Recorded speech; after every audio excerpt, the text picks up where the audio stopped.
अब इमरती जी का रस खत्म हो गया जो अंदर चाशनी है। अब इमरती जी का रस खत्म हो गया जो अंदर चाशनी होती है। अब उनके लिए मैं कुछ बात नहीं करूँगा। मध्य प्रदेश हाईकोर्ट ने पूर्व मंत्री व भाजपा नेता इमरती देवी और नेता और मध्य प्रदेश शासन को नोटिस जारी किए हैं। ये नोटिस सोमवार को कांग्रेस के प्रदेश अध्यक्ष जीतू पटवारी की पिटीशन पर सुनवाई के बाद दिए गए। जस्टिस संजय द्विवेदी की कोर्ट ने इमरती देवी और मध्य प्रदेश शासन से पूछा है कि पटवारी पर आरोप लगाने का आधार क्या है। दरअसल इमरती का रस खत्म हो गया बयान पर पीसीसी चीफ जीतू पटवारी के खिलाफ पूर्व मंत्री इमरती देवी ने ग्वालियर के डबरा थाने में धारा 509 और अनुसूचित जाति जनजाति अधिनियम की धारा के तहत एफआईआर करवाई थी। इसी एफआईआर को रद्द करने के लिए पटवारी ने हाईकोर्ट में पिटीशन लगाई है। हाईकोर्ट ने पटवारी को यह राहत भी दी है कि यदि उनके खिलाफ एफआईआर या गिरफ्तारी जैसी कोई बात आती है तो वे तत्काल कोर्ट की शरण में आ सकते हैं।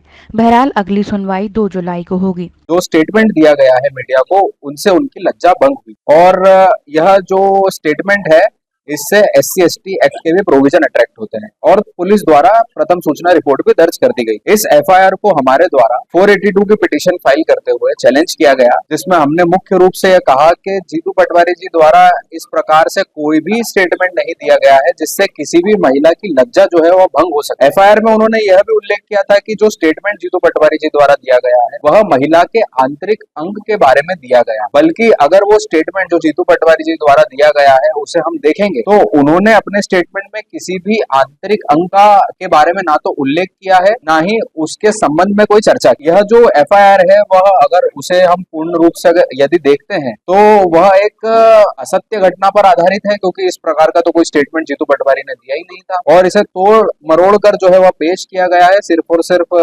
राजनीतिक स्वार्थ सिद्धि के लिए। तो इसी के लिए हमने 482 की पिटीशन लगाई और माननीय न्यायालय ने आज इस पिटीशन की सुनवाई की। टीम लोकमंगल।